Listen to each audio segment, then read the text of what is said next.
or chicken or beef stir fry, or do you tend to get that nasty grey stir fry where all the liquid's coming out and it's looking very soggy? Now, of course, we want it to be like that gorgeous takeaway you get from your Asian restaurant, and that is what I'm going to show you how to do today. So, of course, our marinades can change, our veggies can change. You can use chicken, pork, beef, or just stick with your vegetables, but just to get that lovely sticky coating, that's what we're going to cover today. Now guys, the best thing to do is once we've sliced that chicken, and what I've done is sliced it into nice small pieces. You can actually buy those already sliced if you're too lazy to slice, that's absolutely fine, is marinate that chicken. So into a nice big bowl, we're going to put that beautiful finely cut chicken or pork or beef, anything that you feel like. And you can make your own marinade. It's really easy, guys. You can have lots of fun. I've got some beautiful honey here. Honey really helps make your stir fry protein nice and sticky. Obviously, it's got a sugar content, and we can caramelize that up. So some beautiful honey over there. I am also going to add, if you don't like honey, and you don't have to add both, I'm just showing you either or, is some lovely plum jam. Now this is just cheapy plum jam from your supermarket. It's got zero personality, zero flavor. All it has is some lovely sticky jammy sugar that'll help make this all caramelized and oozy. And then of course we can add some flavoring. So soy sauce, this is just some ginger, some fresh ginger that I've blended up in my little NutriBullet. Fresh ginger into there, very good for you of course. And just some lovely soy sauce, so lovely soy sauce in there. And you can add chili if your family likes chili, but we don't have to marinate this for too long, so don't worry if you just need to do it right now and get it in the pan. Life does get in the way, and we don't always have time to pre-plan our meals. So once that's marinated, we're going to put it into the pan, and this is where all the magic will happen. Now as you can see, that pan is nice and hot, and even if you can see it's hot, I always just make a little tester first, just so we can rest assured. And that is what you want to hear, guys. We want to hear that sizzle. Now, obviously, I've got about 600 grams of ice cold chicken here with a marinade on it. So our pan needs to be really hot to be able to cope with 600 grams of cold meat. Now, I know that this dish is called stir fry, but we don't stir until it is ready to be stirred. So that is the secret. I'm going to pop that in. You can hear a big sizzle. That's exactly what it must sound like, guys. Now your first impulse would be to stir that, but what I want to encourage you to do is to back away from the pan just for 1 minute, so that that first chicken that hit the pan is going to brown up and caramelize, and then you have already started to win the race. Now I wish you could smell that, because that smells absolutely fabulous. You can hear that it's still sizzling, and what I want to challenge you to do is to keep that sizzle up the whole time that you are cooking this. So don't add the vegetables yet. Let's first get that chicken nice and sticky and brown so that all the flavor is in there, and the vegetables we can add afterwards. Now the vegetables, obviously, for a stir fry, we're going to cut them really small, and you can decide what you're going to put in there. So I've got some lovely zucchini. I've got carrot. You can put in zucchini in a slice as well. Capsicum, anything that your family likes. All right, so that's been in for about a minute. And if you can see over here, that lovely sticky brown is exactly what we are waiting for, guys. Once you've got that, you know that you are definitely going to have a beautiful sticky stir fry. So just manipulate that chicken in the pan. I always only use half the pan, if that makes sense, to cook.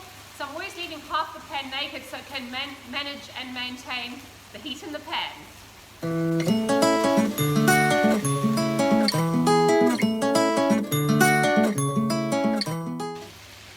This chicken is hot and sizzling in the pan, and it smells amazing in here. What we've been able to do is get this chicken, and I've only sort of been turning it over as I've needed to. This chicken is beautiful and brown, and that's where the flavor is, that's where the personality is. Now, when this chicken is cooked through, and like I said, a stir fry is not difficult, it's just making sure that you get that chicken sticky. And now this is the easy part. We put in all those beautiful veggies. Literally just warm them through. We want them to still be nice and firm. You don't want to overcook this and get like a porridge. So the firmer, the better. And like I said, you can decide what is going to go in there. Bulk it up, very nice and healthy. I go for lots of color, so whenever I'm cooking something, I'm planning not only flavor, I'm panning colors and textures too. So the minute I'm finished this, I'm going to show you how to make a lovely matching peanut and chili bling.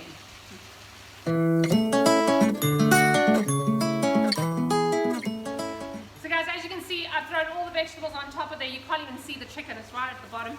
Just stir that through. There's enough sauce or marinade on there to actually flavor the whole dish, and you want those vegetables to speak for themselves. So literally while that's just being tossed through and cooking through, I've still got that temperature really high, so I've had it on high the whole way through.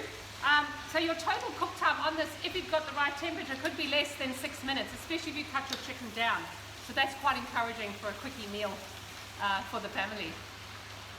So while that's just finishing its cook time, we're going to do our little matching bling. So a lovely matching bling is some toasted peanuts. Now these peanuts, don't put your oven on and preheat it to 250 degrees just to toast up 1 or 2 tablespoons of peanuts. So you can actually do this in a frying pan and just sort of shake them around, don't let them burn. They do taste a lot better when they are roasted up or pan fried, so do that little bit. You can also add sesame seeds, and of course if there's a peanut allergy in the family, sesame seeds would be the go. We're just going to bash that down, get it into a nice peanut gravel so that they're not too big and they look a little bit more glamorous than a peanut could look. And then of course I'm going to add some freshness into here. So you can add toasted coconut. Toasted coconut would be beautiful with our Asian style dish. And of course these are the little chopped shallots that you would get in your Asian aisle at the supermarket, nice and easy. And if you don't feel like doing the peanuts, those shallots will do the trick for you. And then of course some freshness. So if you don't like coriander, by all means you can use basil or even a Vietnamese mint. That can just go in there. I'm going to stir that around and show you how to plate this up. So just with that peanut bling, like I said, add some freshness. So coriander, I'm just using my scissors just to be nice and quick. And you can even take some chili. I like to chop that up with the scissors if you don't feel like dirtying a whole knife again. So chop it up. This depends on if everyone in your family eats chili. Of course you don't have to. So that's a lovely crunchy bling. In goes our beautiful stir fry. And remember, when you're trying to transport something and not mess, you can just use a little transporter plate underneath. Get that into your bowl. As you can see, it's all still nice and fresh. There's lots of crunch, there's lots of personality, lots of flavor, and lots of fragrance. It smells absolutely fabulous. But that's all quite soft at this stage, and that's when we add our bling on top. Get that nice and crunchy. And that is our beautiful sticky stir fry, guys. Good luck with yours.